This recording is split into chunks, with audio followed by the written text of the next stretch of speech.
name is Jon Nuffer, and I'm here to just give you a little bit of history about myself and just where my life was and where it is today, and what CEO has done for my life. Started out, I come from a good family, and pretty much just living at my household was like living with the Cleavers. My parents were older and made it easy for me to get away with a lot of things and fly under the radar, so to speak. And so, needless to say, I'd been in and out of trouble a lot by my early teens, and by my 20s, I've been in and out of jail a lot. And by the time I was 22, I was, heavily into dealing and manufacturing methamphetamines, and so I got busted when I was 23 and went to prison. A 10-year sentence, and it's one of those things is that I wanted to do everything I could to get out, and I didn't want to go back again. But it wasn't so much focused on what I needed to do to change and not go back again. So I kind of flew under the radar and stuck to myself and stayed out of trouble and got out of prison after serving 3 years. So that was pretty good. I was excited about that, and so I came out and had the same group of friends, same lifestyle. Just figured I'd hold back on the reins a little bit and not go off the deep end. And it didn't last too long. It didn't work out for me. So by the time I was 28, 29, 28, I was locked up again. And I'd ran hard those few years out, and really did a lot of things that I shouldn't have, and a lot of things had caught up to me because I ran pretty hard because I knew I didn't want to go back. So I was on the run and just did everything I could not to get caught. So when I went back, I'd rubbed a lot of people the wrong way, and I got sentenced to 15 years. So that then and there was a big wake-up call. 15 years, I was going to be an old guy when I got out. And one thing that hit me the most was when my mom and dad come to visit me at the county jail.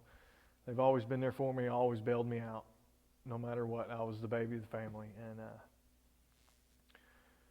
so they come up, and they're in their early 70s, and they was upset and crying because not what I had done, but that they're not going to be there for me when I get out. They just thought they're not going to be alive when I get out.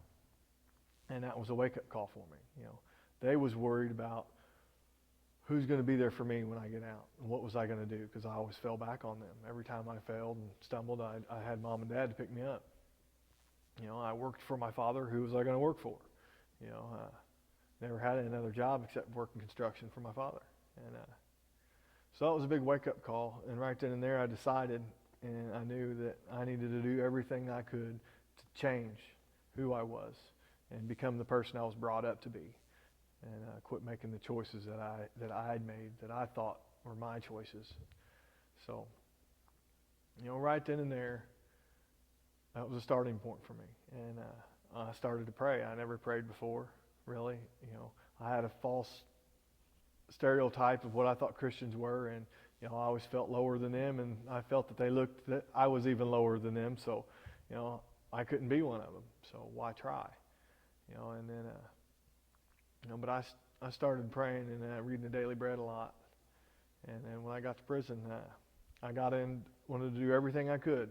I jumped in head first, every program I could do to change myself. And it wasn't about the time cuts anymore. It was about, what I could do to change. I've done the time cut deal, and all that does is get you out sooner so you can get back in. So it was about what I could do to better myself. I went through the therapeutic community at Branchville, and really took off and got into everything I could there.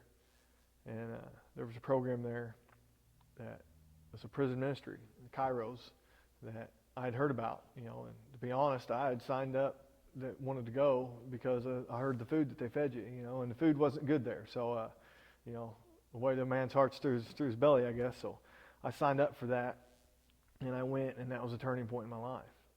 And I knew right then and there that's what I was meant to do, because I seen guys in there and that had been in my shoes, and they made it, and they were Christians. And if I could do it, if they could do it, I could do it, and I could be like one of them.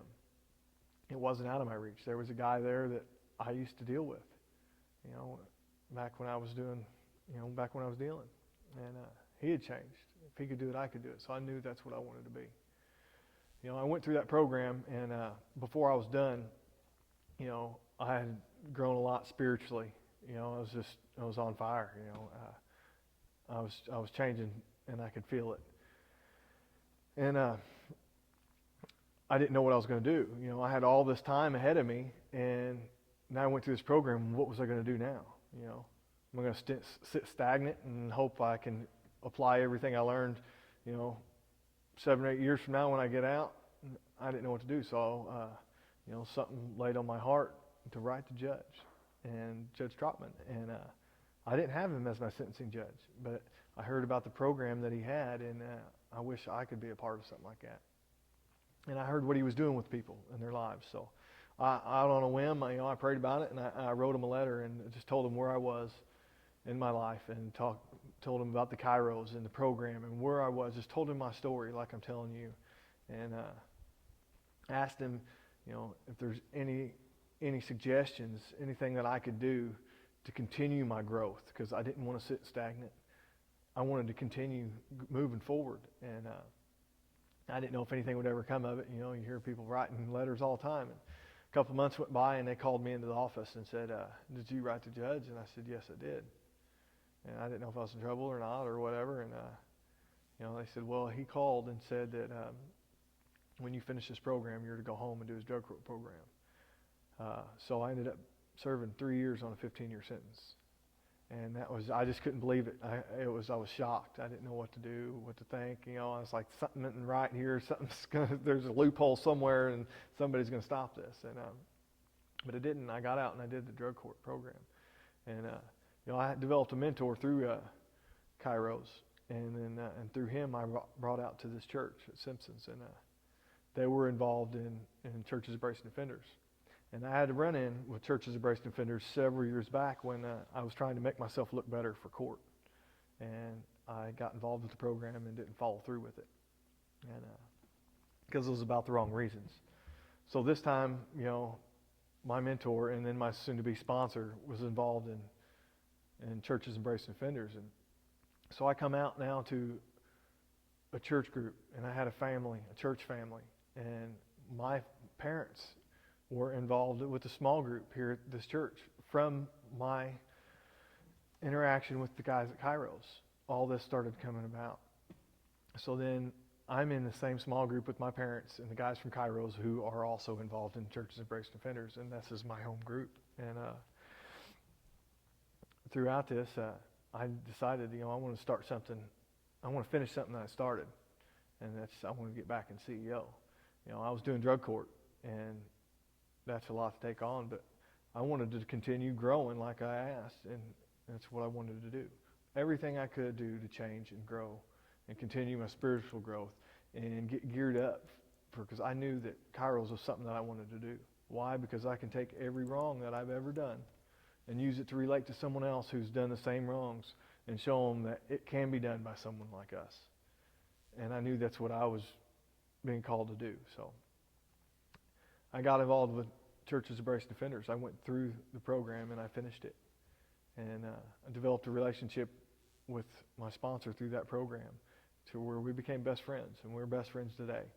And we serve on a committee together now, and we have a class through CEO. So now I went from being in the class to being on a committee.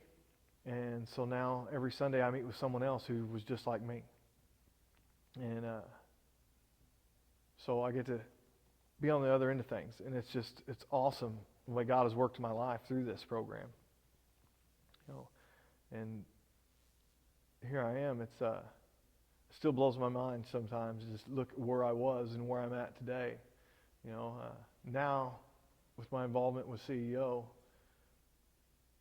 and my relationship with Judge Trotman and the risk he took on me, I get to talk to him on a personal basis. And I've never talked to the judge on a personal basis in my life. It's always been how much sentence I was going to get out of him, and to go to court and speak on someone's behalf, and for him to call on me and ask and value my opinion on somebody, it just blows my mind. And and actually to have him get a phone call from him. I mean, here I am, having a phone conversation with the judge, and that's just that blows my mind still, But it's a wonderful thing. And Churches of Bracing Defenders is something that just has paved the way for me to continue my growth and to help others. I knew that Kairos was something that I wanted to do and I was called to do.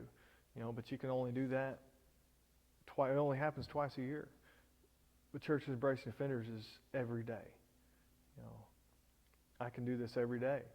I just got off the phone a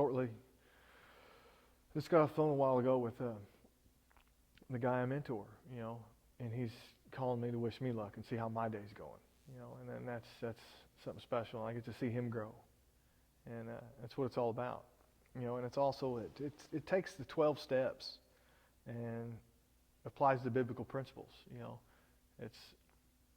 it's so much more. It's your recovery and God all together in one, you get to develop a relationship with God, and He gets to help you with your recovery, and you get to learn and apply everything that's important all together in one class, and it becomes a lifestyle.